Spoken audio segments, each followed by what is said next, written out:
to today's video. It's me, Breyers, and I thought I would show you around my photography setups today. So I have two to show you, this little barn and tack room setup here, and also my arena setup. We're currently in what we term the model room in our house, and this is because it's got a model railway there which belongs to my boyfriend, and all of my traditional horses live in here.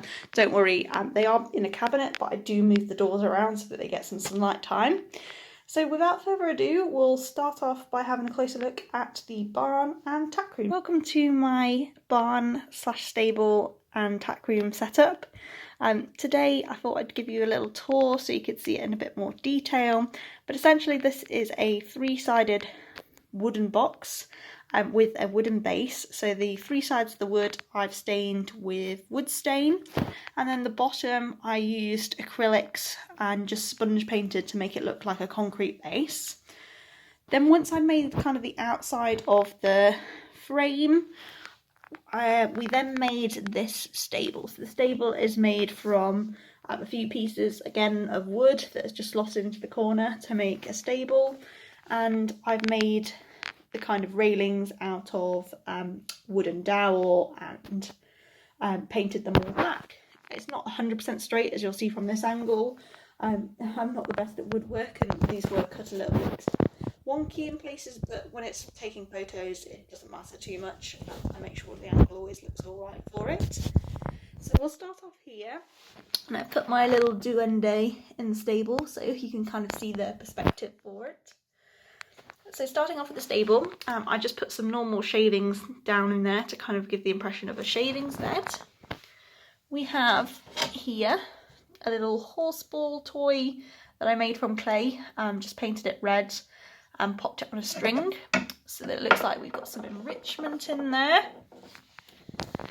Next to the stable here you'll see some different signs. So there's a pony club sign, a British Horse Society sign, and also a British eventing sign, and also I made a little poster of different lesson prices and things just to add a bit of detail to my stables.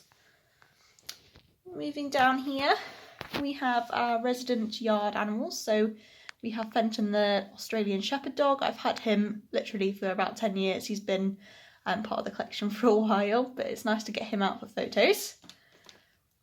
And we also have Molly, who is the yard cat, and she reminds me of my own tortoiseshell, so she got the name Molly from there. In the corner we've got some tacky wax, so this just sits here.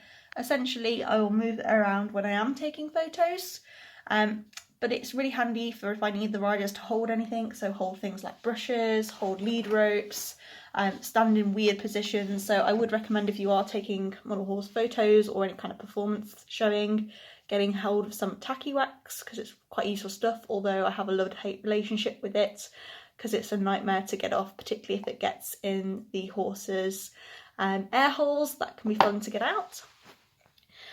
Then over here we've got a little railing. So this is just made from a couple of pieces again of wooden dowel that I've then painted red just to make it stand out, and I've used a little bit of just some yarn there to make almost like a piece of baling string that we tie the horses to for safety.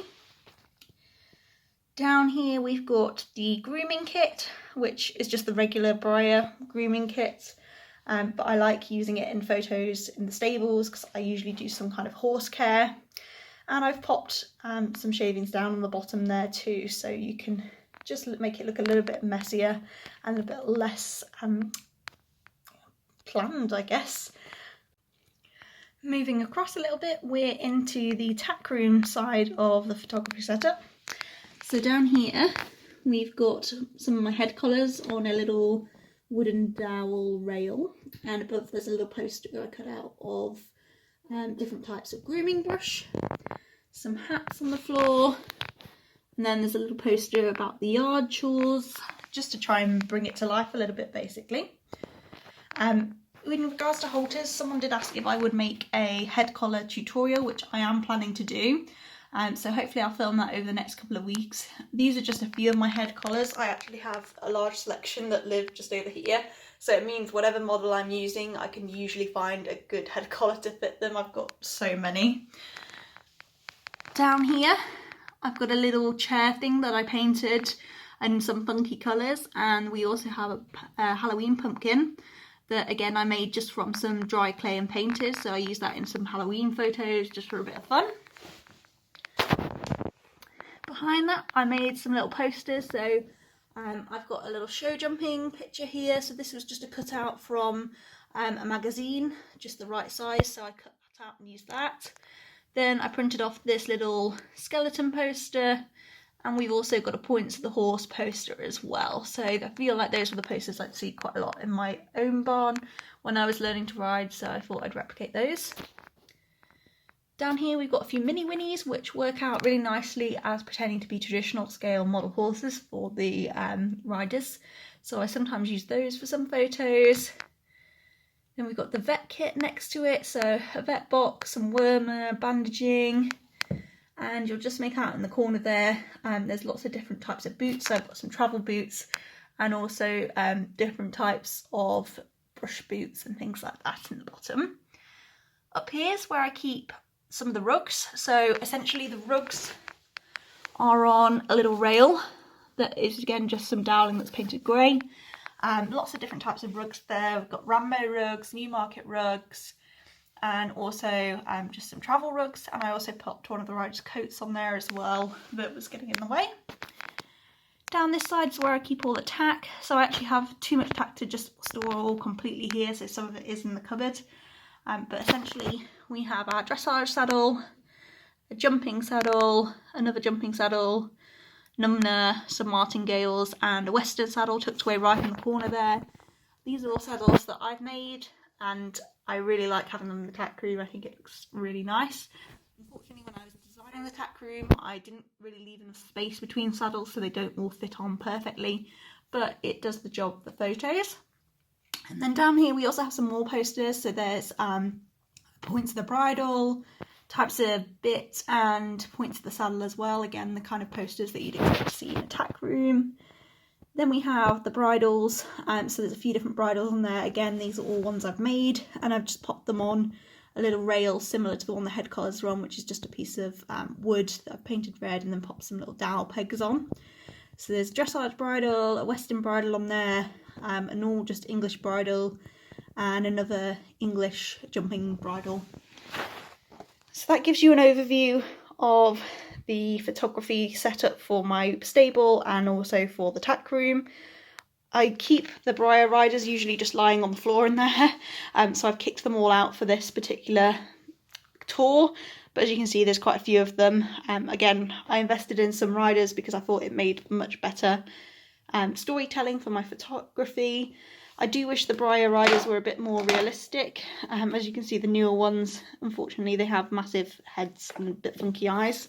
So I tend to use, if you follow me on Instagram, you'll see her all the time, one of the older Breyer riders who has a much smaller head and is a little less creepy. But it is good to have a range of riders so that I can take lots of different types of photos. Again, I have an external light here, because lighting really helps for photography, and unfortunately just the normal light doesn't do it for me. So yeah, this is what I do when I'm taking those barn and stable photos. Here you join me at my arena setup. This is what I use to take ridden photos or arena based photos. Essentially you can see it is a three-sided pieces of wood with a wooden base, and then on the wooden base I've just literally chipped on some paving sand, which allows me to move it around to the correct depth or whatever for whichever horse I'm using, and cover up bases and things like that. The back of the wood I painted just with some white wood paint, and I use this colour basically because I think it shows up most models quite nicely, and it's the common colour you'd find in sort of your posher indoor schools. I've also put in some of these wooden dowels that you can see, so the idea with those is that they'll look like support beams when I'm taking my photos, and as you can see when I get down to model level this looks quite effective. I also have some markers in my school, so you'll see there's an A there, and just in the corner I keep some of the other letters that I have. Now these aren't stuck down, and the reason being is if you want to change perspective, so for example I want to go from this being the short side of the school to being the long side of the school, all I can do is just quickly swap them out. So you just literally, oops, oh I dropped it, not very smooth at this. have to balance them. Oh, H doesn't like it. There we go. So you can just literally lean them up, and it means that if I want to make that the long side of the school, I can, and so it changes the perspective and the photos a little bit more. So in my school I have some barrels and some cones that I keep in the corner. These poles usually also live in the corner, and next to it I also have a show jumping oxer that's stored there and my ground training lunge set, so I keep everything quite handy for my arena. Also keep a pair of tweezers, very handy when I'm tacking up. And when I'm taking photos, I also have an external light source, just because it makes the photos much brighter and much easier to take.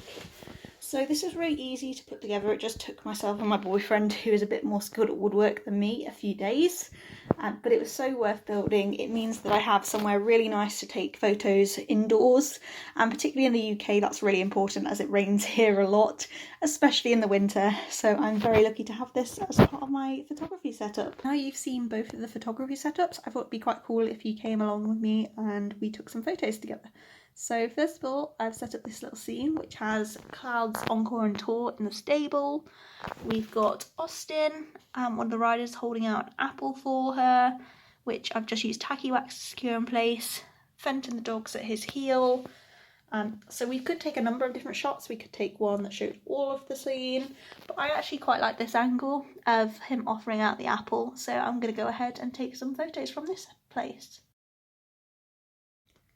For our next photo, I've set up Yuletide Greetings, who was the Shenandoah Christmas horse from last year, and he's wearing a lovely little draft halter and being led into the stall, and I thought it'd be quite cute if we made it look like the barn cat had just been emerged from sleeping in the shavings. Move some of the grooming kit out of the way so that it looks a little less set in stone where it sits. And I've positioned Kate, the rider, so I'm trying to make it look like she's walking forwards. It is quite difficult with some of these dolls to position them, so I have actually used tacky wax under her feet just so that she stays in place and doesn't fall over. So I think I'm going to go for a shot like this, so to try and include the whole effect of bringing in a little horse here. I meant to add as well, I don't use anything fancy for taking the photos. I literally use my phone for all of the photography. So you don't need anything fancy to take nice photos. I think a backdrop does really help, but certainly I don't have any fancy cameras or anything like that. It's all taken with just my regular phone and some filters sometimes, depending on the quality of the lighting. So I'm going to go ahead and we'll take this photo. I thought it'd be cool for us to do a ridden photo together. So I've got my arena all set up. I bought out Minstrel, who funnily enough is another holiday horse. I don't know, I like my holiday horses to be able to join in the fun. So I've tacked her up all in Western kit. If you know anything about me, I absolutely love doing ridden horse photos. The downside is they are very time consuming. If I'm doing an English set, if I put on the full tack set, so bridle, saddle, boots, it can take me up to sort of 40 minutes to just tack up, so it can be an hour just to take certain photos. So today I don't have too much time, so I've just gone for a Western setup because Western tack's much quicker to slip on. And so I've just popped out the barrel. So I was thinking of doing her kind of going around a barrel, doing a bit of schooling Western style. So we've got this lovely little barrel here. It actually has the National Barrel Horse Association on it, which is quite cool. And there are lots of different angles we could take this photo from. So we could do it sort of from this way, so coming around the barrel, but I actually quite like it from this perspective. So I think I'm going to shoot some that way. So this will be my final photo with you today, and then we can have a little look and see what we got. So that's all we have time for today. I hope you've enjoyed having a little nosy around my photography setups and taking some pictures with me from different scenes. If you do have any questions about anything you've seen in the video, any props, any technical questions, please feel free to pop in the comments and I'll try my best to answer. Hopefully I'll see you again soon in another video. Who knows, I might even do another of these photography videos if you enjoyed it, and we can do some different types of scenes, particularly if you have a particular one you want to see how I set up. Thanks so much and take care until next time. Bye bye.